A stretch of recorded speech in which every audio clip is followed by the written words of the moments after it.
Hello and welcome to HealthPoint TV. I'm Dr. Michael Wood, Chief Medical Officer at Mills-Peninsula Health Services.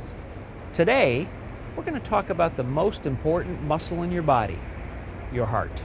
According to the American Heart Association, approximately every 25 seconds in this country, someone will have a coronary event, and about every minute, someone will die of one.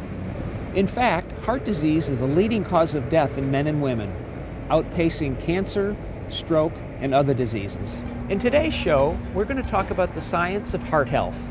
Our experts are going to talk about diet, exercise, and the connection between a healthier lifestyle and a healthier heart. We're also going to take you inside two different operating environments to show you some incredible advancements being made in the area of cardiovascular intervention. It's all coming up later on HealthPoint TV. Heart disease is a little like car trouble. It's a big term. It refers to a lot of different things, and the car is a complex machinery like the heart. So the heart has four parts. It has the pumping part, the muscle. It has the electrical system that provides the stimulus to beat. It has the muscle itself, the valves that keep the blood going in one direction. And it has a set of arteries, the coronary arteries, that bring blood to this muscle that is working all the time, even when you sleep. And heart disease in general refers to disease of the arteries, but there's valvular heart disease, there's electrical heart disease, there's disease of the muscle of the heart, which can get infected, say, by viruses. It all is heart disease, but in general, because it's so much more common than any of the other heart diseases, coronary artery disease, or atherosclerotic coronary artery disease, the buildup of cholesterol in the arteries, is by far the most common form of heart disease. Well, atherosclerotic coronary artery disease, that sort of heart disease, the most common, is the leading cause of death in adults over 35 in the industrial world. So this year alone, in America, there'll be 1 million heart attacks. It's estimated that more than 50% of men and nearly 40% of women will have atherosclerotic coronary disease problem before they die. So that's a huge number. There are a couple of important risk factors: smoking, diabetes, kidney disease, high blood pressure, elevated blood cholesterol, and very importantly, an immediate family history of heart disease. So these are cutaways of a progression from a disease-free artery to an artery that has a little bit of yellow cholesterol buildup, to an artery in which the plaque, the buildup of cholesterol, has started to erupt like a pimple, causing a blood clot to form in the artery, and finally to an artery that's totally blocked by clot. And that's what happens with a heart attack. A heart attack, once it starts, has about 2 hours before all the heart that's fed by the artery that blocked dies. The time element is so critical that the American College of Cardiology and the American Heart Association makes it a primary goal for a heart center to perform an angioplasty within 90 minutes of a patient's arrival at the emergency room if they're having a heart attack. This is hard to do. There are 8 or 9 staff members that have to be assembled. The equipment has to be geared up, especially if it's 2 in the morning. That's not easy, but we do it. And in fact, we do it more than 90% of the time. Well, we're always trying to discover people with heart disease earlier and earlier. And in general, cardiologists are succeeding because deaths from heart disease are going down as a proportion of the population, but not by as much as we'd like. It's something that we have to keep working at, both from the clinician's point of view and from the general education of the population of America and the world in terms of diet, lifestyle, exercise, and all that. People often work out to tighten their abs or tone their thighs, but the most important aspect of fitness is your cardiovascular health, your heart. There are many benefits to giving your heart a good workout.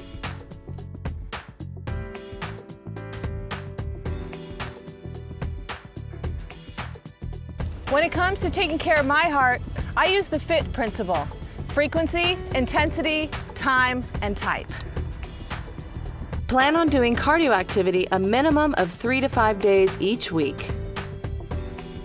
Next, figure out the optimum number of beats per minute you want your heart to go during your cardio workout. This is called maximal heart rate. Just type the words target heart rate into your internet browser. You'll find lots of online calculators and resources to help you figure out your target heart rate quickly and easily. Once you determine your maximal rate, a monitor is a great way to help you measure your heart rate during exercise so you can be sure to stay within your optimum range.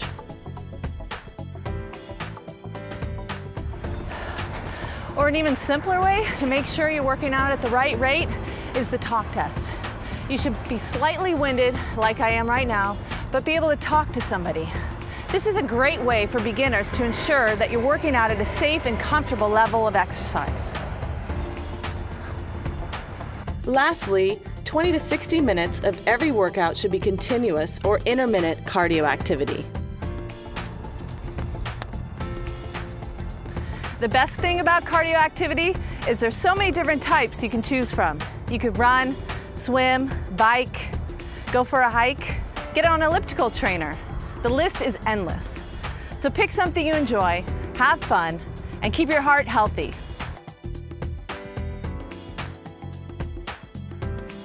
The symptoms of a heart attack can be very difficult to discern. There are very changeable between individuals, but I always remember an acronym of STOP. The S being shortness of breath, which is a very common presenting sign. T is tightness. Pressure, a very common concern. An elephant sitting on the chest is how many patients characterize this. And then the O will be others. It could be things like very profuse cold sweats, weakness or pervasive fatigue, palpitation, dizziness or lightheadedness, even loss of consciousness. The P stands for pain, not just chest pain, but possibly pain in the throat, the neck, and the jaw, one or both arms, even the back between the shoulder blades. Important to remember, however, that unfortunately, there are a number of heart attacks which are actually silent. No myth about the difference in symptoms between men and women. They very clearly are different. Textbooks were written on the symptoms that men present with, the elephant on the chest. But women tend to have a much different type of presentation in many cases. They will much more commonly complain of the fatigue or the weakness problems, or maybe I just feel a little breathless, maybe I'm just lightheaded at times, rather than having the classical chest pain, tightness, clutching of the chest that men seem to be portrayed with. If you're suspecting that you, a loved one, a family, a friend is in the midst of a heart attack, the first thing that you need to do is make sure that you are calling for assistance. Preferable that you call emergency medical services, in the U.S. 911. Particularly if the symptoms have been ongoing for more than 20 minutes, it's time to call and do something. Mills-Peninsula Medical Center is a facility that has immediately available all of the services needed to treat an acute coronary syndrome of any sort, and specifically has a 24/7 staffed cardiac Cath Lab where coronary vascularization is routinely performed. Center of the room is the cath table. Head up here, feet down here. We have monitoring which allows us to visualize arteries as we're injecting them. My road map, so I know where I'm going when I'm driving along this highway. Intravenous drug administration, our monitoring and recording of data and medications, intravascular ultrasound, C-arm. Underneath is the X-ray tube, generates the X-rays for us to take our pictures.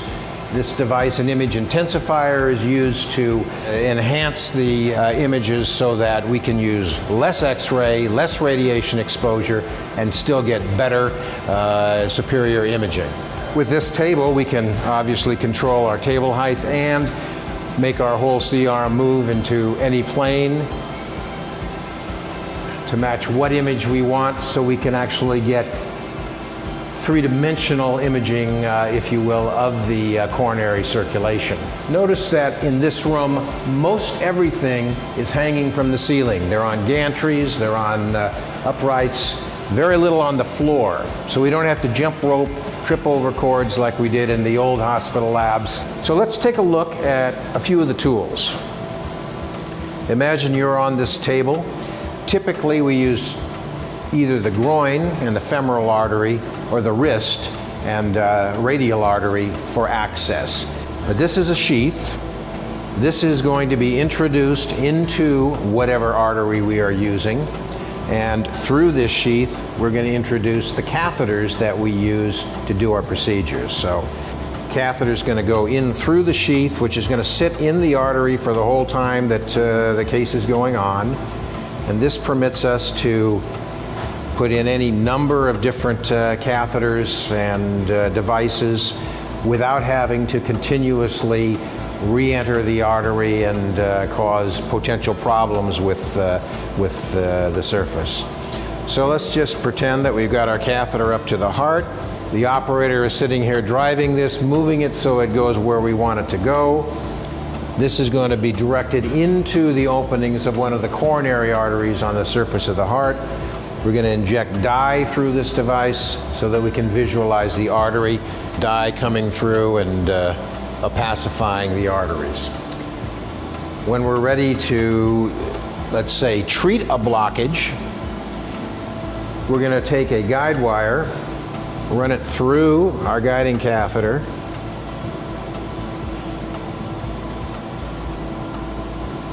like so. Now remember, the tip of that catheter is sitting in the artery, so now what I have to do is I have to drive this wire down the artery through its little curves and hooks and side branches and what have you. In most circumstances, we're going to have to take it across a blockage in the artery by maneuvering it in one direction or another, or changing the tip, designed to eventually get across a blockage. And then once we're across, move the guide wire further distally in the artery so that we have a rail, if you will, across a blockage, so that we can then, let's say, take a balloon, and you can see that balloon inflate. There's your guide, there's the guide wire all the way down, here's the balloon between the markers being expanded to treat the blockage that's right in the center of that lesion. So this is a coronary stent, okay? It's actually a stent on a balloon. Looks very similar to the balloon catheter, except if you come in on the tip, you can see that crimped over the balloon is a metal stent. So our guide wire is back down and across our lesion. Now we're going to bring the stent down. So our stent is just tracking over the wire. You can see the stent and balloon leaving the guiding catheter and coming down the coronary. Position our stent between the markers to span the entire lesion. And then we're going to blow up our balloon.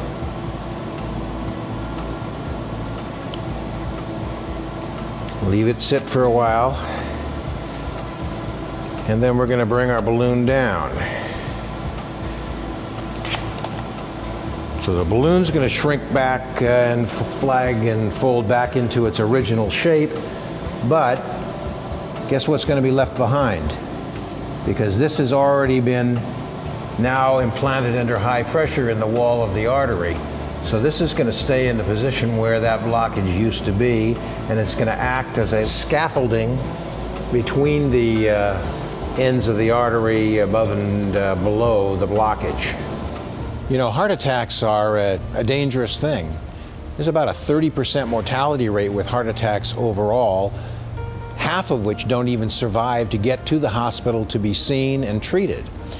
But fortunately, over the last couple decades, we've seen a steady decrease in the mortality and morbidity from heart attacks, largely due to improved technology, to improved treatment plans and regimens to get patients through these events and back into a productive life. But prevention is still a better cure. In this case, let me give you a couple tips just to help to reduce the likelihood that you're going to end up on a Cath Lab table with a heart attack.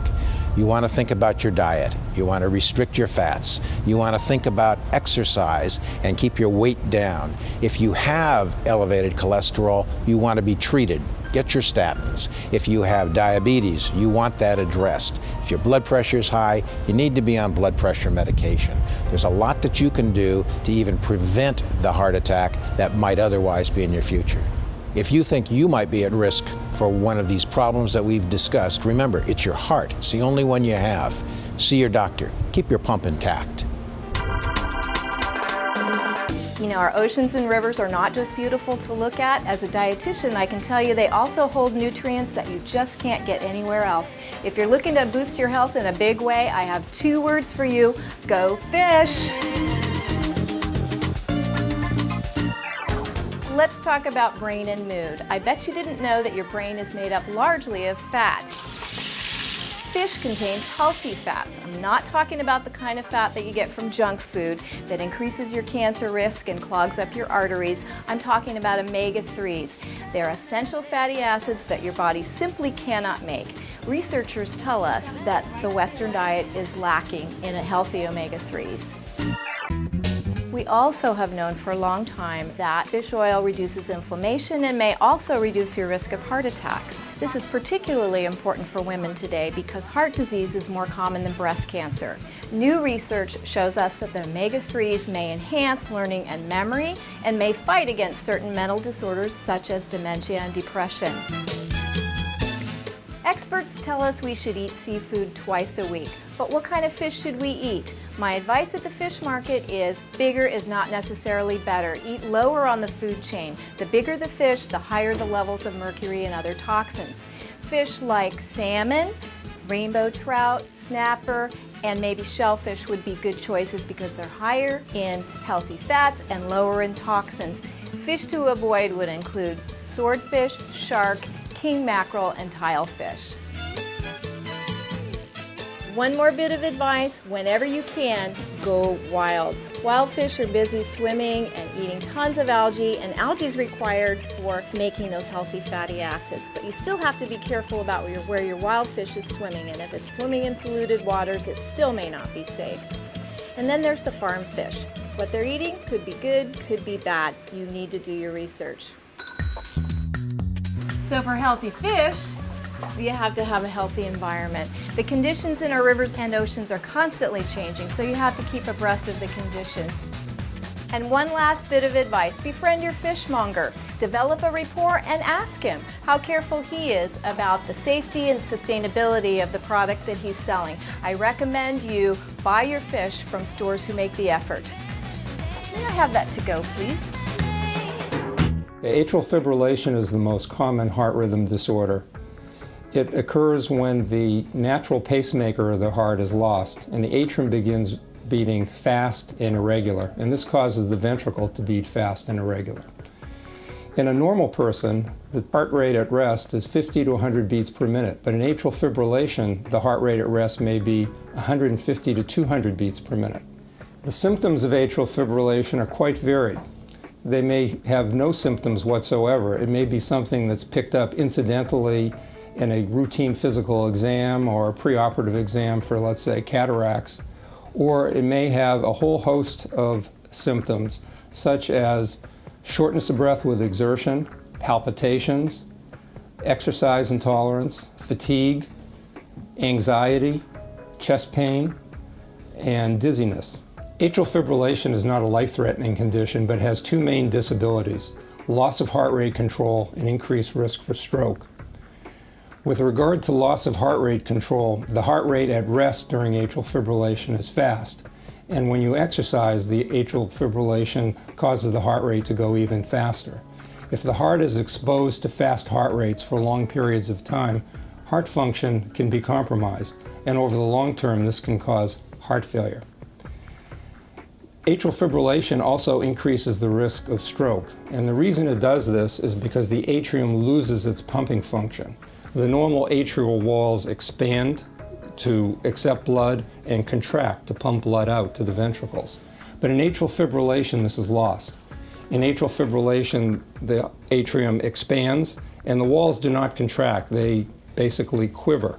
And within the atrium, blood stagnates, there is turbulence, and clots can form.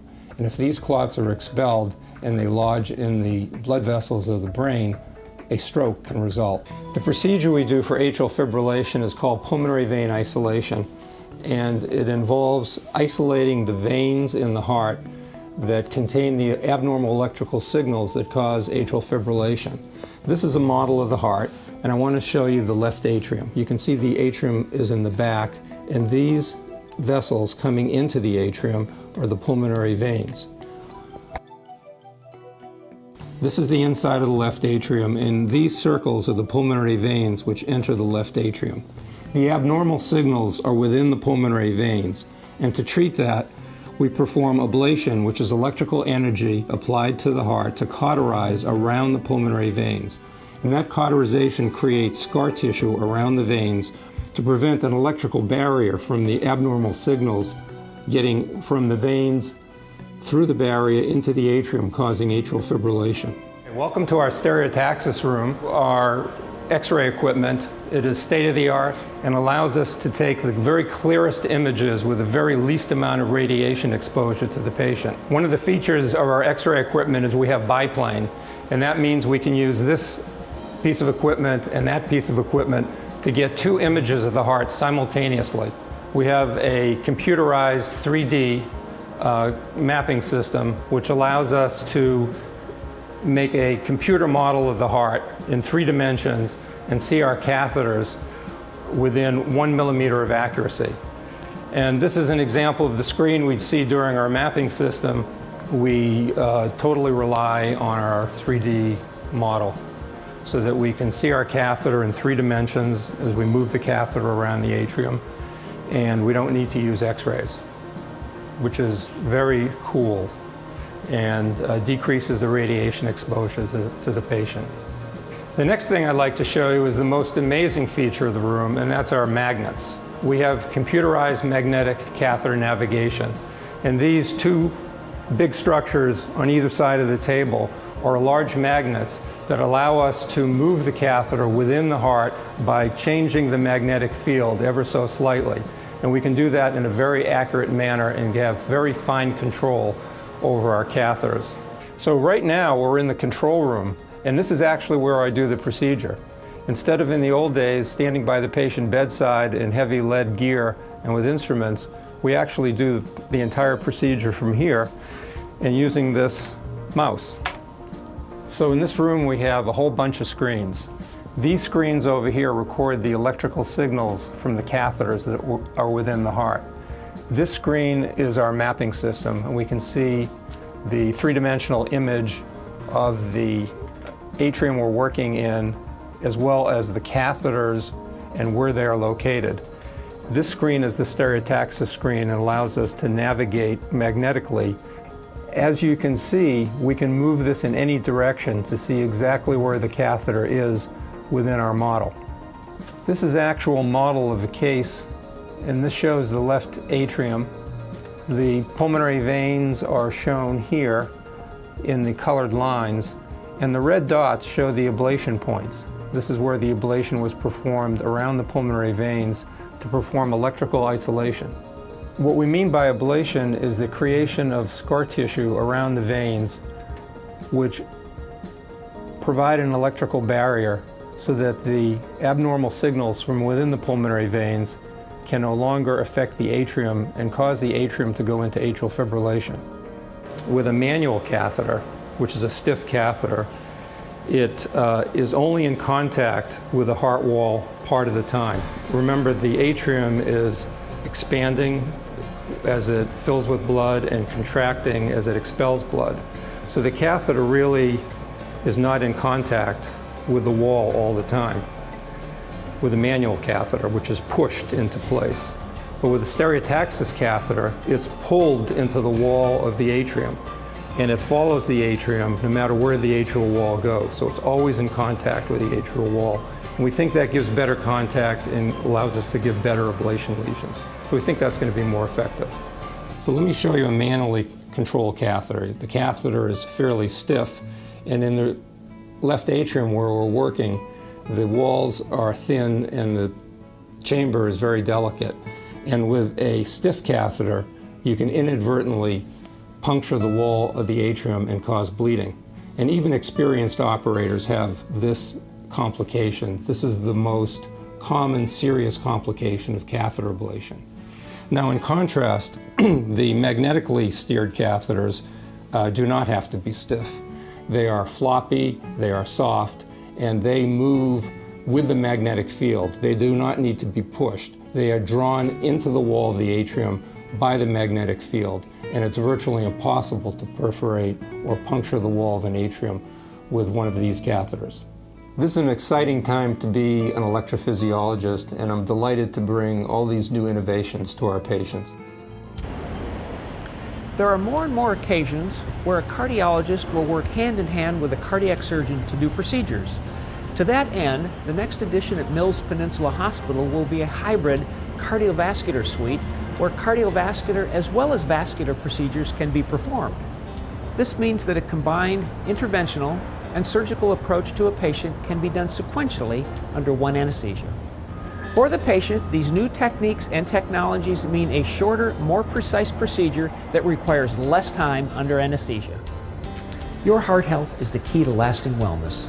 For more tips and information about how to take care of your heart, or to learn more about the heart services available at Mills-Peninsula Health Services, visit our website. Thank you for joining us on this edition of HealthPoint TV. See you next time.